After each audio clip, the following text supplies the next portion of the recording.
as 100%. Pietro Fittipaldi racing here and in Fuji because of other clashes. And there you see on the back, look, the Super Season calendar for idiots like me who can't remember 8 things in a row. You just read it off the back of the Dragon Speed car. So we go here, Spa, then we go to Le Mans, then we go to Silverstone, then we go to Fuji and Shanghai, then we go to Sebring, Spa and Le Mans. There you go, that's the one and only time I'll get them in the correct order, I imagine. Hopefully you get them in the correct order when you're actually flying to the venues, well, Martin. Yeah. Otherwise it's going to be a bit tricky.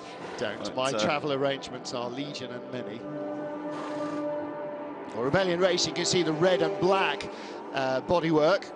And a little while ago you saw, I think it was Andre Lotto heading out to the pit wall. The sleeves of the race suits are very definitely zebra print.